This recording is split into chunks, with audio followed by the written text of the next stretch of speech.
And now I'm really happy. Actually, probably in the program it says this session will be in German, but it's in English, as you maybe already noticed, because we have English speakers here. And the panel will be moderated by Max Hoppenstedt, who is since 2013 the chief editor of Motherboard, the German version. And for any one of you who doesn't know Motherboard, it's the science and technical magazine of Vice. And so I give the stage to you for the panel Crowdworking, Behind the Screen, Clickworking and Labor Rights. Thank you. Hi, welcome everyone. The way we're going to do this is, so this is 2 announcements in the beginning. It's in English, unfortunately. However, you are, of course, allowed to ask your questions in German as soon as we dive into the Q&A. And we're more than happy to translate. And this is a beginner session, so if you're way down the road an expert in Clickworking, please bear with us. We will dive into the complications of it later, but we also want to start with the basics as well.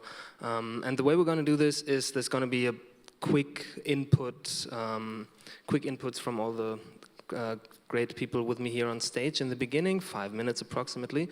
And after that, we're going to probably start debating on stage already, and then hope to have at least 20 minutes for Q&As with you guys.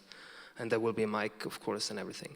So without further ado, let me introduce the people on stage with me. To my left, to your right, is Sarah Roberts, who is in Canada at the moment, but actually moving kind of soon, as I've just heard. She's currently assistant professor at Western Ontario, but she will be at UCLA. Her research, that's great, give it up. Better weather. Better weather, at least, yeah.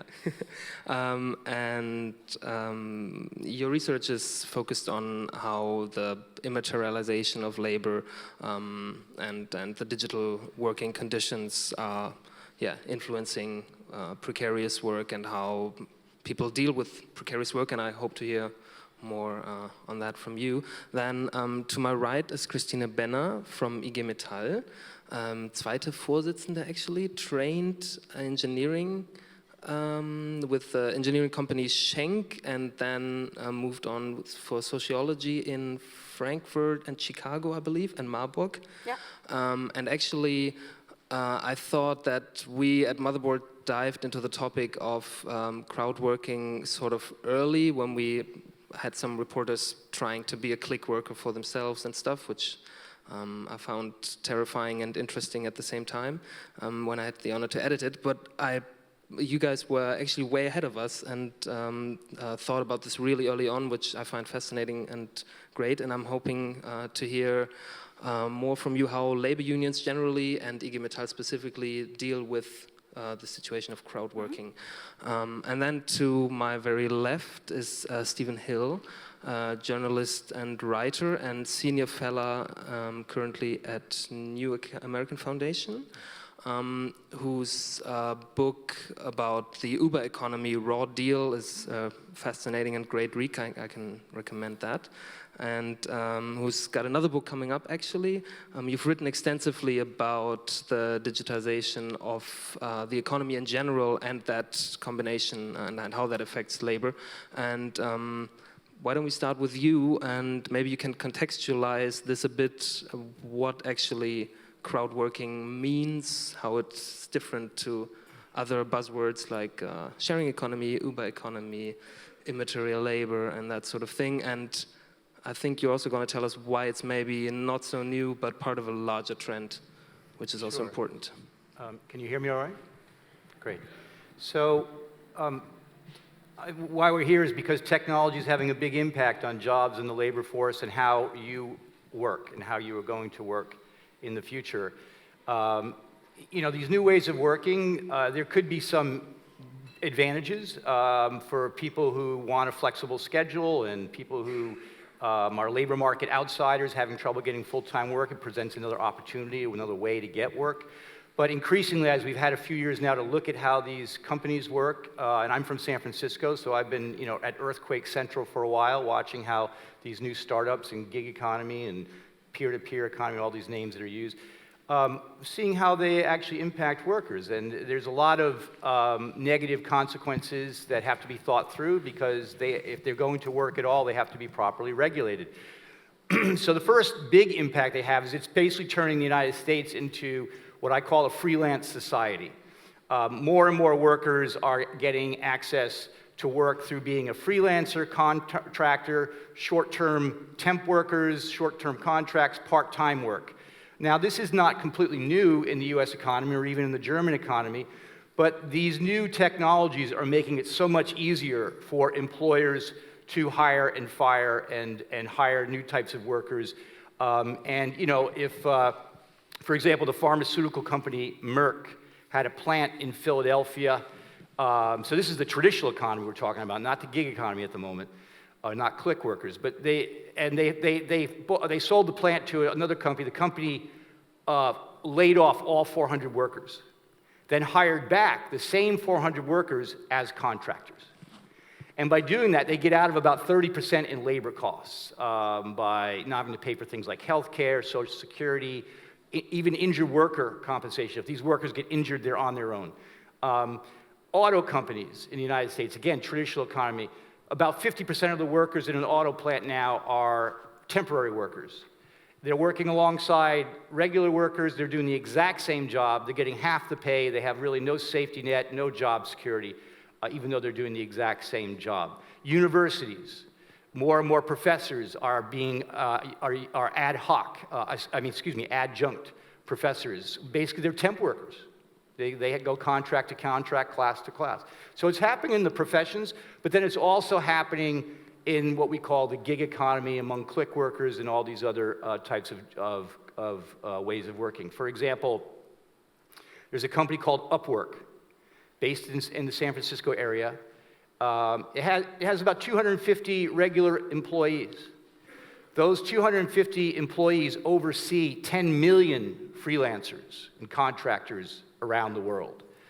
Those freelancers do everything from their architects, engineers, lawyers, to computer programmers, graphic designers, translators. There's just a huge number of occupations and industries on this platform.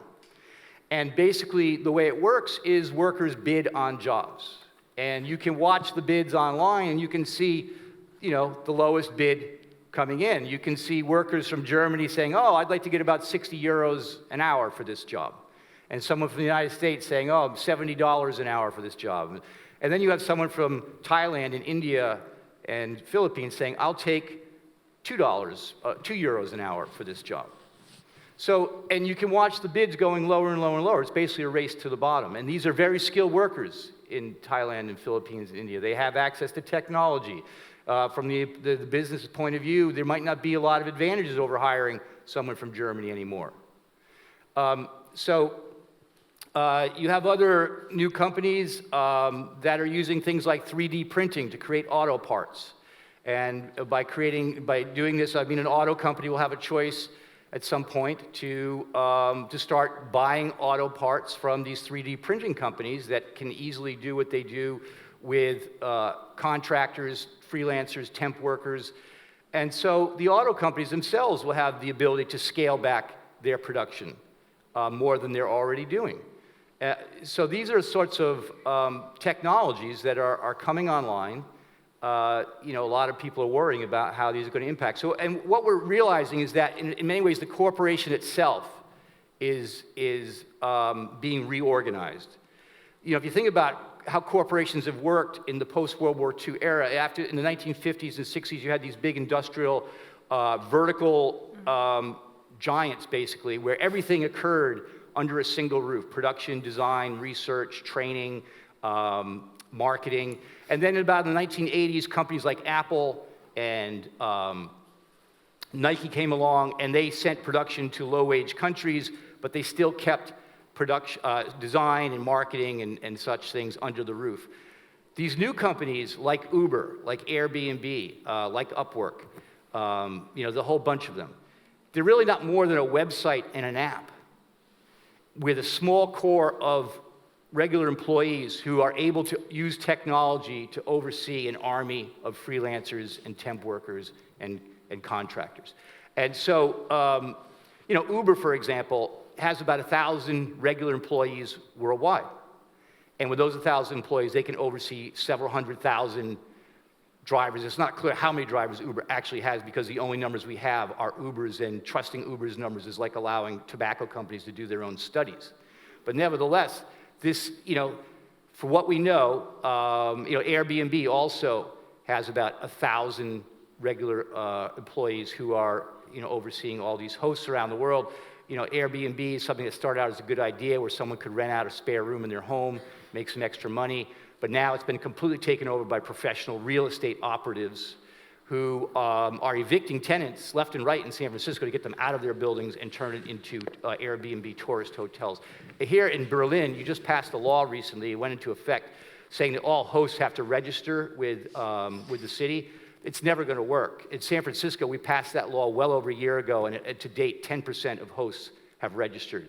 Unless you have the data from Airbnb, from Uber, from all these companies, you need to know how many people are renting out, how many nights, how much they're charging, all these sorts of things. Without that data, you cannot really regulate these companies very well. At least in the US, we have not been able to. Maybe Germany will find another way.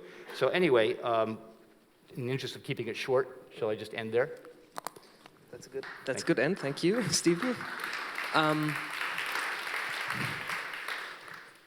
So, Ms. Benner, how do labor unions react to the situation that there's no clear job market situation anymore, that we don't have the status employed and unemployed, but a lot of shades in between? Mm-hmm. Yeah, maybe I'm going to a bit to continue what Stephen just said, because he mentioned contract work and temporary agency work.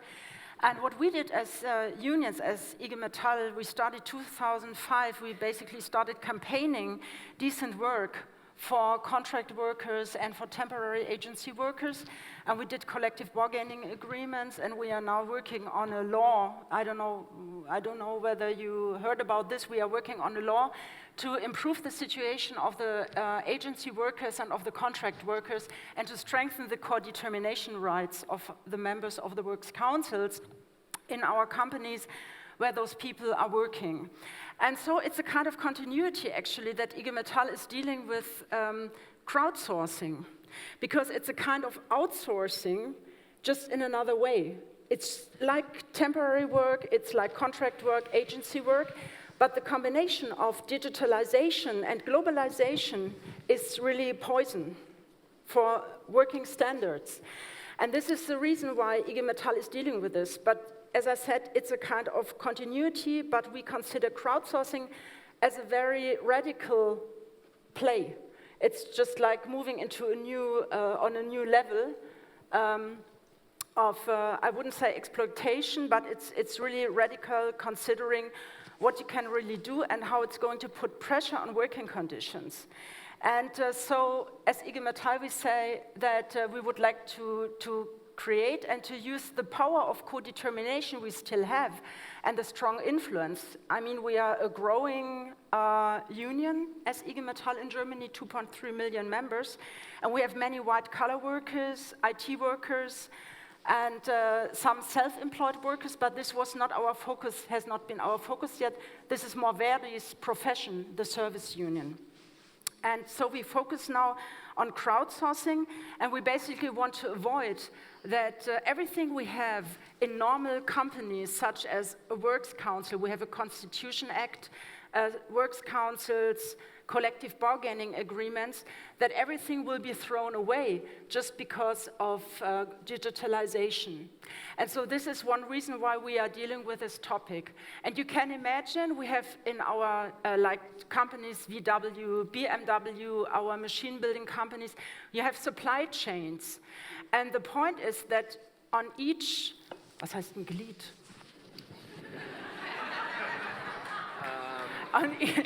In this context? Yeah. Okay, not in the... Okay, I mean, I would know the other translation, actually. Each point of the supply chain. Sorry. Each point of the supply chain can be provided, can be done by crowdsourcing companies. And this is really why the crowdsourcing topic really goes deep into the heart of our companies, where we have a strong co-determination, and we have a good income situation, and we have everything's covered with the insurances, with the working hours and everything. So this is really, we feel it's a threat, and so this is the reason why we say we would like to create this, and to be constructive somehow with this, and to say, come on, let's use our union power to improve the situation of co-determination and of the situation of crowd workers as well. And we do not want to accept that only because it's digital work, that this is without any rights for workers. And what we did, for example, last year, by beginning of May, we started our own not a crowdsourcing platform, but it was a platform. And we would like to offer the possibility for click workers to compare platforms where they do their jobs for. So that was at the beginning basically something to fight the race to the bottom, and maybe to create transparency about the working conditions which a platform provides, and then to maybe to start a race to the top. But we are really at the beginning of this, and in the political discussion in Germany, it's sometimes a bit difficult, because the numbers of crowd workers is estimated between 1 and 2 million. And many politicians, they do not consider this as relevant. And in Germany, only 1% of the crowdsourcees or the click workers, they depend on their income of crowdworking only.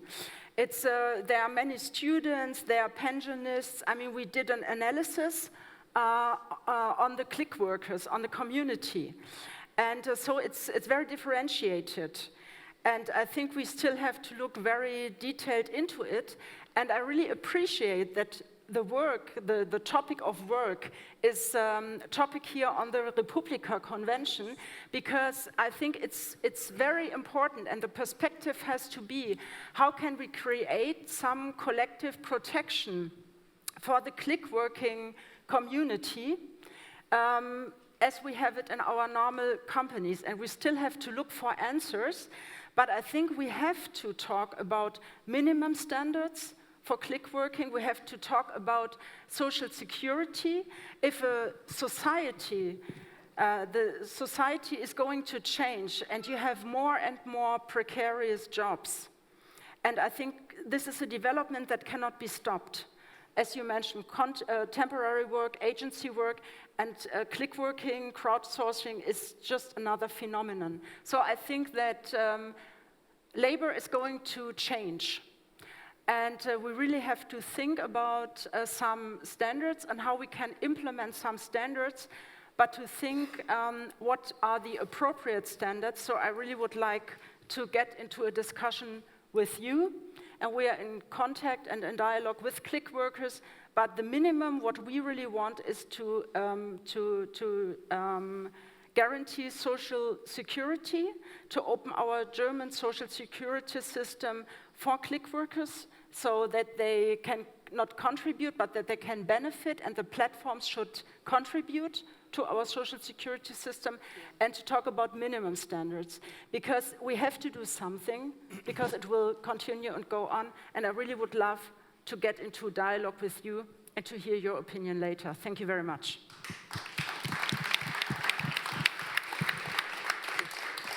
Before I hand over the microphone, can I ask you one thing, actually? You kind of answered the question already, but maybe you can touch on it again. I wanted to ask you this. Why is IG Metall actually so concerned about this topic when it was traditionally known to be about industrial work, industrial labor? I know this has changed drastically, but why is it specifically that IG Metall is putting so much research in this and investigating this? Yeah, because we see a complete change of labor because of digitalization, and second, we see that it goes deep into our supply chains, and that, for example, we have our research and developments departments, and so there are already some items and jobs, and they are going to be outsourced to Local Motors, for example, which is a big engineering platform. And so they took over some developing and engineering jobs from our research and development departments in our companies. So these are the two main reasons, I would say, and it concerns us actually a lot. It's about the future of labor. I think it goes to show how far and how deep crowdworking actually is part of about industrial production already, actually. Yeah. And the third point, sorry, it's IBM together with Verdi. I would like to say hello to my colleague from Verdi here. And it was IBM, the company, by the way, which is sponsoring the Republica. And they started in 2012 with a program called Liquid. And they said we would like to decrease our staff and we would like to outsource more into the crowd. So that was really their policy, and they got resistance, and then they somehow gave up, and they didn't do it publicly anymore, but they do it. We know this. And so these are the three aspects why it concerns unions in the heart, basically. Thank you. So I'm just going to hand over the mic to you. Maybe you can talk about, Sarah, maybe you can talk about what precarious working conditions in this area, clickworking, crowdworking, actually mean for the workers, and yeah. Thank you. Thank you. First of all, I want to thank my panelists for the interventions, and I'll try to pick up on some of the threads that you've brought out already. And I'm also, quite impressed at being at Republica in this kind of context with so many people here and having this level of political dialogue. It's just to give you a point of reference, right now in the U.S., the San Francisco tech elite are partying in Nevada in a pseudo Burning Man event that has a ticket starting at $350 just to get in the door, and that's where the tech elite are in the U.S. right now. So I appreciate this forum very much. One of the things I want to talk about are some of these kinds of contradictions that we see between what we have been collectively promised and what much of tech work has been premised on, particularly in the US context, which is what I'm most familiar with, but which has really been exported globally through the auspices of the dominance of major US tech firms. And I'll tell you that this is a situation of many contradictions. I arrived in Berlin a week ago or so, got out of the airport, queued for a taxi. The one that pulled up had an advertisement for Uber on the side. So, these are the kinds of things we're seeing, these fractures. One of the things that I'd like to pick up on is further contextualizing this current situation, because I think one of the aspects that's so pernicious about what we're finding with current policy at the government level that tends to favor these practices, and the rhetoric of firms themselves actually goes much deeper, and it goes back a good 40 years to be sure. In the early 1970s, we saw a lot of scholarship coming from academic quarters that predicted, in essence, this new digital society, and talked about the shift that was expected to be seen. Again, I want to contextualize this on being in the West primarily, and certainly in North America, that we would see this shift from traditional manufacturing and heavy industry into analytical work, into technology work, into work that was based on work of the mind, essentially, that we would move away from the shop floor and into these jobs that would deliver people from the kinds of onerous work that had typified certainly 20th century manufacturing in the United States. And the promise of this deliverance were things like more leisure time, for example, that we would do a lot of work in less time and therefore have a richer quality of life. Sounds good, sounds great. But at the same time, we had this other strand coming from really what was at the time a fringe group of economists whose economic philosophy was really seen as a bit out there, and this was the Chicago School, led by Milton Friedman, calling for things like deregulation of industry, privatization of state resources, lessening of worker protections to ease the flow of capital, globalization.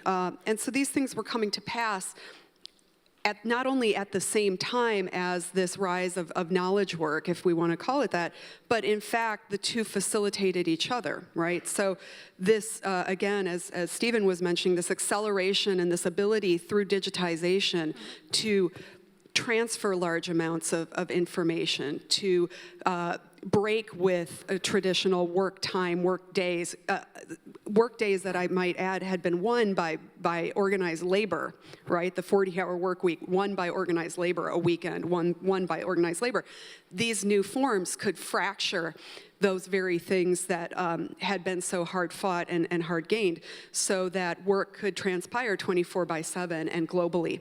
And certainly, as we saw work move from its local environment around the world, we saw it start happening on a 24/7 cycle. So where was that leisure time? Where was all our time beside the pool? It didn't come to pass. It hasn't come to pass for many, unless you happen to be partying in the deserts of Nevada right now. Clearly, we're not. So this was sort of the economic and political context that we saw, and that fringe economic policy, which we know is neoliberalism, right, is what has actually been mainstreamed over the past 40 years, and that's something that we have to acknowledge. In my own country, we saw Ronald Reagan inducted into the presidency, Margaret Thatcher, and so on platforms, in fact, of union busting. So these were people that rose to prominence on the backs of breaking traditional unions. Ronald Reagan with the air traffic controllers, and Margaret Thatcher, of course, very famously with miners. This is how they rose to political prominence, and we've seen that continue. So I think these are important aspects to acknowledge as we think about these new work forms, which are typically glamorized in mainstream media reporting and in other kinds of venues, because people tend to get distracted by the technology aspect. But I'm not so sure that creating working conditions that lack worker protections, that lack protections in the long term for health and well-being of workers, for their security after they finish work, and for long-term relationships. I'm not sure that's actually a new phenomenon. In fact, that's a phenomenon that workers fought against throughout the 20th century and made great gains. And so that's what we're seeing disrupted when we're talking about disruption, right, in the working economy. That's what's being disrupted in large part. I think it's important to note that much of what we're seeing in terms of great financial gains for these new working platforms are being made because what is happening is we're seeing a shift from the risk-taking side of things back onto the workers, right? And we're actually asking workers to provide all the tools necessary to do their work. So bring your own car to drive Uber. Bring your own computer. Bring your own office space. Bring your own bandwidth, right? All of those things go towards enhancing a bottom line for a corporation. And as we've heard, that's quite appealing. Up to 30% overhead, we're hearing, is saved in these kinds of arrangements. And when we talk about Clickwork, it's really sort of the nadir of the working arrangement, right? Where people and platforms come together in a task-based operation often. It's a one-to-one kind of thing where they're coming together in a moment, completing a task, and then perhaps never the twain shall meet again. There's absolutely no accountability under these models. And what we're really talking about, let's just call it what it is digital piecework. Right? This is piecework in essence. Now, whenever I talk about these topics, I want to be careful. I don't want to stretch the metaphors too thin and suggest that conditions are the same as many years ago when workers, before, again in the US context here, before workers had done a lot of organizing when they were in physical harm in the workplace, right? Or in digital piecework, traditional piecework settings, working in tenement buildings, creating these products.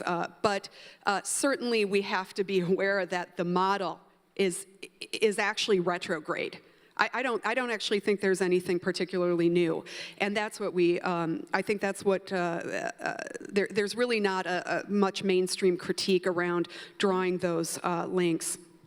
So it's the shift in burden. It's a really downloading of the burden, if you will, onto workers, but with very little opportunity for workers to reap the reward. So it's no risk, all reward, and who wouldn't love that? I mean, certainly shareholders love that, right? And the companies themselves love it.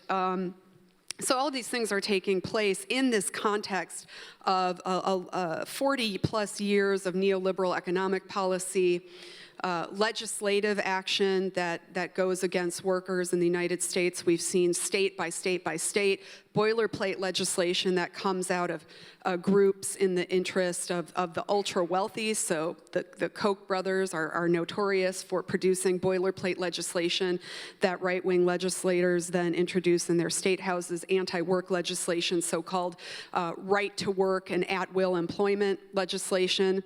And I see all of these new forms of work is very much in the same mode. The other thing I want to say about crowd work is that although it's advertised as being flexible and allowing workers to have a lot of autonomy, if you will, in the ways in which they organize their own work lives, one person's flexibility is another person's precarity. And I don't think it's quite as glamorous as you getting to hang out at home with your kids and do click work, although that is the case for some. But many people are doing this kind of work as a second, third shift because their current jobs, because of the degradation of the work situation, don't provide a living wage anymore. So they're actually taking this work on as extra work. It's not fun to have to work 2 and 3 jobs to make ends meet. I think most people would give up that version of flexibility for a version of security. And I guess finally, I'll just say, there are some options out there for us looking towards how we might reorganize some of these things. And we have Trevor Scholes here in the audience from the New School, who just put on an excellent and well-received conference, I guess, last fall on what he's calling platform cooperativism, where we're looking at taking some of these models back for workers and making it make sense for workers to be a part of them, share revenue, share ownership, create other kinds of models, not leave the reorganization of work to corporate entities who really are in the business of profit making, and that's not even a judgment. That's a value neutral statement that is just actually what they do and how they're organized. I'll leave my comments with one final anecdote. One of the things about much of this work in the so-called knowledge economy is that earlier on, many people saw it as a lot of that work as being protected from the very kinds of assaults that we're talking about, with the outsourcing to other parts of the world, the cheapening and degradation of that labor. In the late 90s, I myself was an IT worker for many years. By the way, just a spoiler alert, I didn't get rich. I went into the lucrative world of academia instead. It's fine. But here I am in Germany, and that's quite glamorous. But anyway, I've been on the net for over 20 years myself and hung out with a lot of early net folks, many of whom were in the IT sector themselves. And I used to argue with one guy in particular. He was a coder for Amazon.com in the late 90s, and it was just really getting started and taking off. And he used to tell me, I don't need labor organizing. I don't need any pesky traditional unions. I'm a coder. My work is so highly technical and so highly creative. There's no way that anybody else but someone like me, an educated American, somewhat elite person, could do this work. A good year or so later after that conversation, he was laid off for the first time in the first .com bust. He was out of work for a couple years. a lot of the work that he did as a coder went to India. And then subsequently has gone to the Philippines. But he's back in the game, and I don't know, a good 10 years or so now ago, I came into contact with him again, and he had this idea. He said, you know, people who do work like what I'm doing, this creative code work, we should all get together, because, you know, there's these models in sort of medieval and Renaissance Europe of craftspeople and skilled people coming together and forming guilds. And they form these guilds to support each other and to protect their work. And I said, wow, that sounds an awful lot like a union, but you're using some Dungeons and Dragons or World of Warcraft language to describe it. Anyway, yeah. So I think with one way we can see crowd work, we've seen outsourcing over the past 20 plus years. We've seen these globalized trade agreements easing the way for that. We see tech work going to places like the Philippines and India, people who also need employment, by the way. But what we're seeing now in terms of crowd work is really insourcing. The work is traveling back in at much lower rates. And a company that I'm familiar with in Iowa that hires people who formerly made their livings on family farms, but that's no longer financially viable in the Midwest and the United States, now work in call centers. And the tagline for that one company that I'm referring to is outsourced to Iowa, not India. And I think I'll leave it at that. So thank you. Thank you.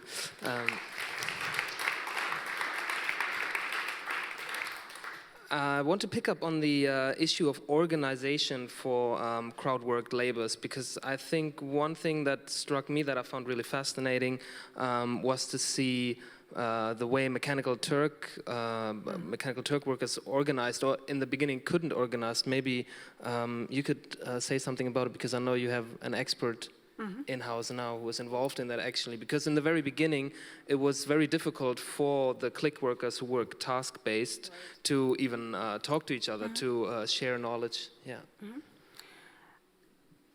Yeah, we hired somebody from Silicon Valley, from the University of California, Sig Silverman, and he developed Turk Opticon, which is a browser plugin to make the conditions, the working conditions, such as payment. Do you receive prompt payment? Do you receive payment at all? Do you have a clear description of what you have to do? Are you treated in a fair way? Is there any communication between the crowdsourcee and the platform and the company which is in the background placing the order? Is there any communication allowed? So Six, what he did with his peers, they programmed this browser plugin to make those conditions, to show them, to make them transparent. And how it works, it's just if you go on Amazon Mechanical Turk and you do a job for a certain company which places the order, you immediately see whether this company offers fair conditions. And I mean, I have to agree to you, because the only choice is then to take the order or to leave it. I mean, that's your freedom you have, but at least you have the transparency about the conditions. The companies which place the order, they are providing. So, I mean, that was one advantage. So we hired Six at the IG Metall, so he started working 1 year ago.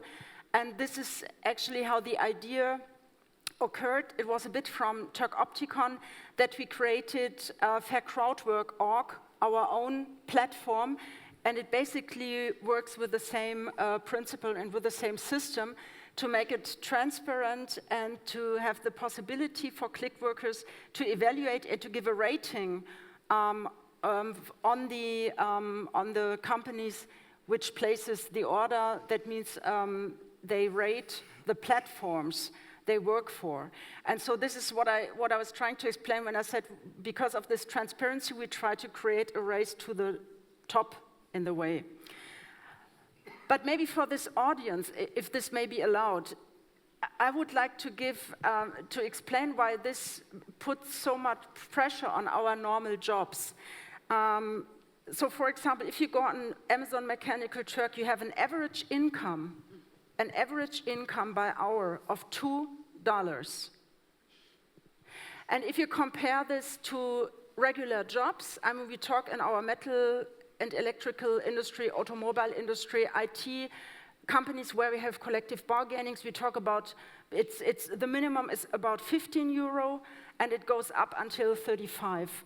So, of course, I know that on Amazon Mechanical Turk you do microtasking, so I cannot compare it to a job in the research and development department. I know this, but I mean the range of jobs that can be outsourced and can be done by crowdsourcing, it's a wide range, going from microtasks till very complex developing tasks or software testing and stuff like this. So this is really like, it's a big issue. And the conditions, even on the German platforms, they are unfair. It's just like they are done by the platforms, and it's sometimes not allowing communication between click workers.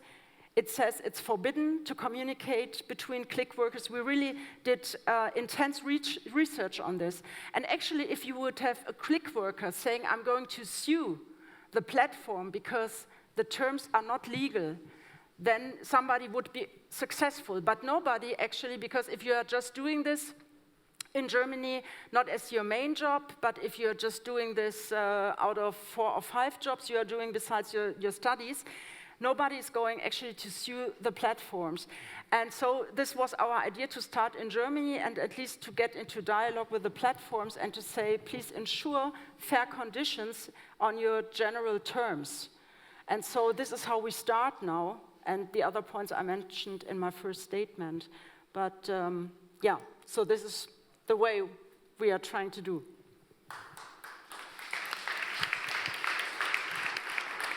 So, Stephen, one question to you to get you back into the conversation, and then I want to open up to you guys. We talked about before that you actually looked at the expectations of young people, I guess, when going into the modern day economy. I know that the numbers are only for the United States, but I think it's very valuable to share in this context. Is it actually true that young people feel well educated to go into digital labor, into startup labor, much more educated than they were 20, 30 years ago? Are people more ready to work flexible? And so what people are that, and maybe they aren't? Yeah. Sure. Well, in the US, you hear this pretty constantly, that young people are really well adapted to this new digital economy. They're going to do really great in it.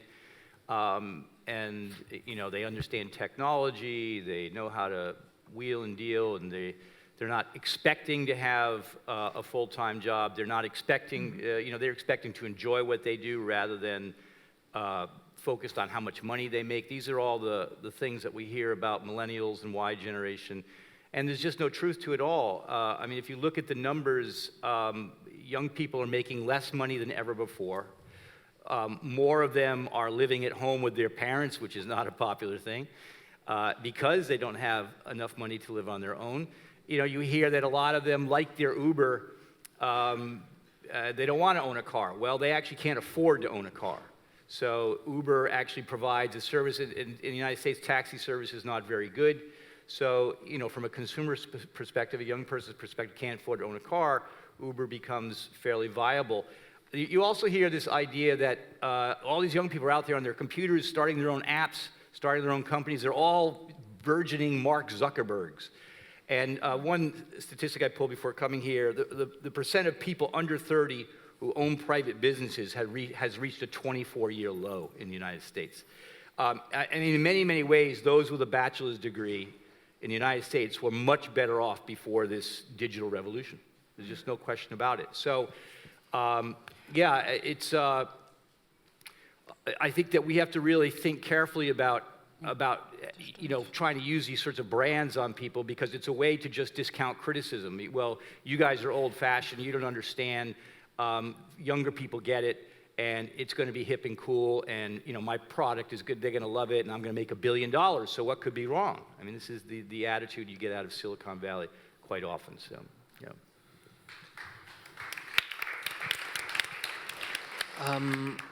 I'm assuming we have microphones for the crowd, so please just raise your hands if you have a question. I know that on the wall of the Stiftung there were actually some questions like, what even is Arbeit 4.0? So don't be shy to even ask that question. That's a very valuable one, actually. Yeah, up front here.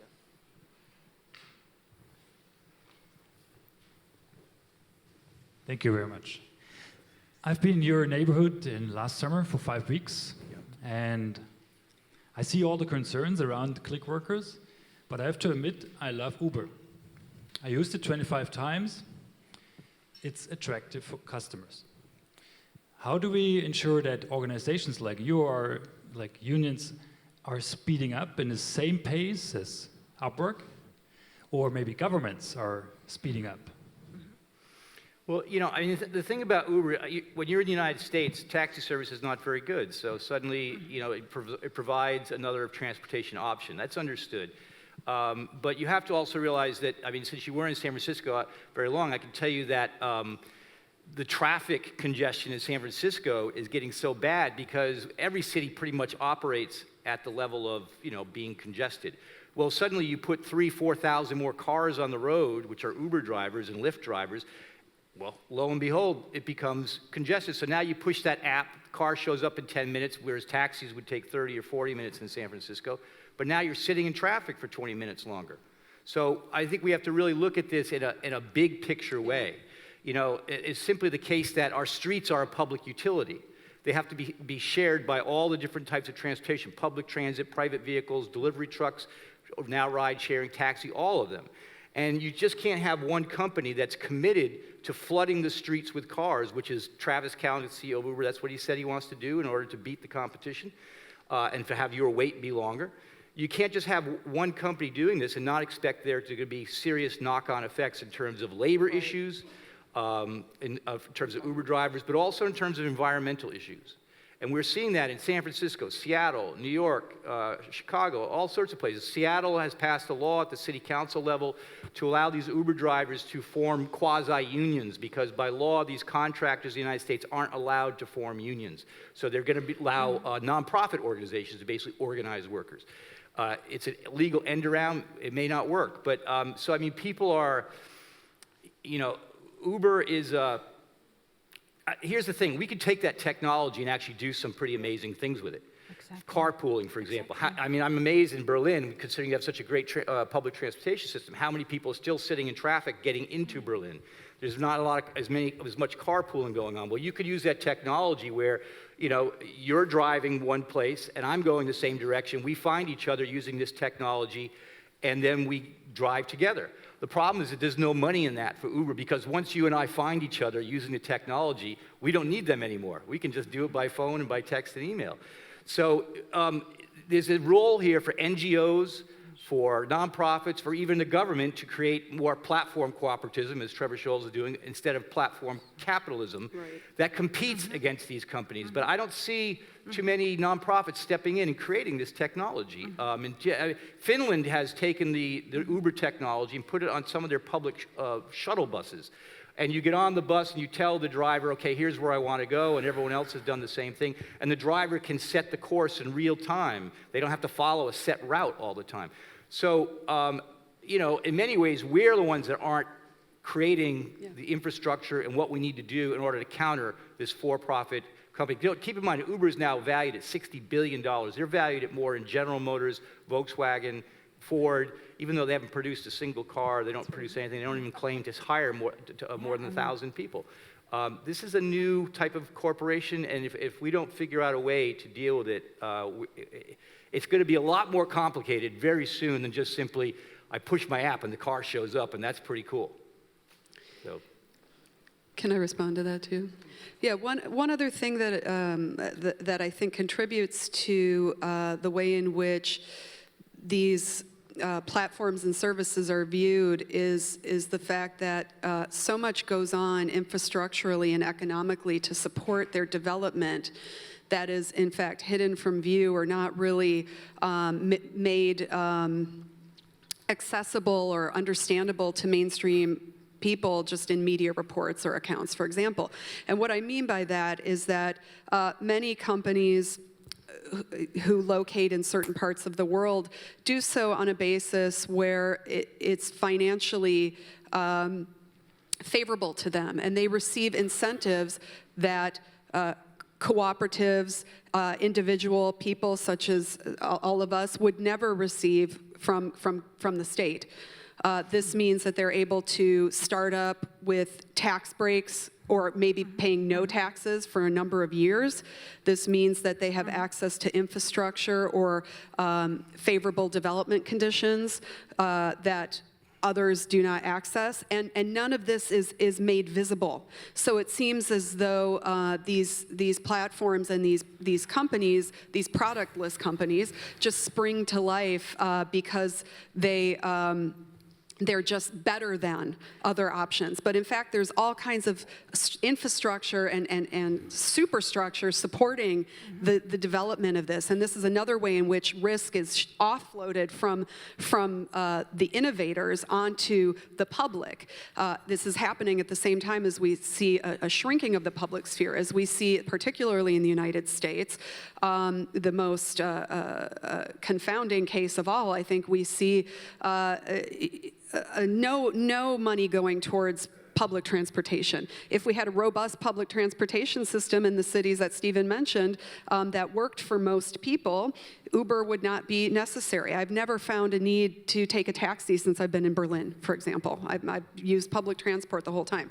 These things aren't available. So in part, it's a lack of imagination, but it's a lack of imagination that comes from 40 years of dismantling other kinds of systems and opportunities. And I think, in fact, for people who want to ethically innovate, there is incredible opportunity to create and develop in models that don't actually have to do so much harm. So I issue that as a challenge to people who have these skills to move that way. Do we have another question? May I maybe just contribute something? Please. I think we are not, as unions, we are probably not going to overtake from the speed, the creativity or the creation of the business models. I mean, that's not the point. And I think there will be no way back. And I think there will be I would like to talk about crowdworking, not about the Uber and Airbnb. That's really something else, but it belongs to the system, of course. But I think, so there will be no way back, and I think there is a lot of creativity in this model of crowdsourcing, but I don't understand why we cannot develop a sustainable model for this. Why, if you need the creativity of the crowd, why isn't it possible to give decent pay for the people who contribute to results? Because, I mean, what it would end up with is that you have a privatization of the profit and you have a socialization of the problems. And that's really a problem, and this is behind it. And so we really have to interfere, and we have to say stop. And we have to talk about decent conditions for click workers, but what is necessary? I mean, I don't want to be, we would like to work together with click workers to create a better digital work, but we need the voice of the click workers and to say, what is attractive for you to work on a crowdsourcing platform? Why is it not attractive maybe for you to go to BMW and to work from 9 to 5, which is theory, and because they are working much more flexible. And I think this will be the challenge, but we need a mixture of creating working conditions with the click workers, but we need some governmental intervention. Because, and this is what I mean with social security, with fair conditions, and with minimum standards. I mean, and I'm sure we can intervene, and we have to do it, because with our collective bargaining agreements for contract work and temporary agency workers, I mean, 15 years ago, nobody dreamt about this, that this would be possible, and we improved the conditions of those workers, and we have to do the same with crowd workers. But I think they need a louder voice. So what I'm dreaming of, maybe in 1 year, why cannot we do a crowdsourcing convention where all the people meet physically, because everybody has to earn money, has to make a living, wants to have a family, and nobody wants to live with his parents. I mean, come on. So, I mean, sorry, I mean, not and the parents don't The parents don't want it either. yeah, Parents don't want exactly. it either. Parents don't want it either. So I think, seriously, we have to give those concerns a voice. And if the kind of work is attractive, then okay, they should do it, but they should do it for decent conditions. And I don't understand why this has to be a race to the bottom. And so we have to interfere, and we have to go in between, and that's possible, and we need a loud voice for fair digital work. I don't understand and accept that they skip everything, all labor rights. What is happening now? I mean, come on. Right.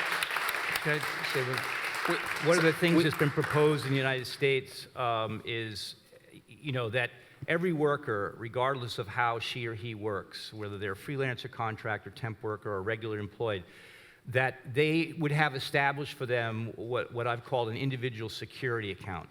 And the business that hires that worker would pay into that security account Exactly. amount of money above the wage, prorated to the number of hours that worker works for that business. And so this would allow workers to work for multiple employers, because this is what the reality is becoming. I mean, the unions in the United States, unfortunately, are kind of still in this model where you're either fully employed or unemployed, and they don't really know what to do with part-time workers.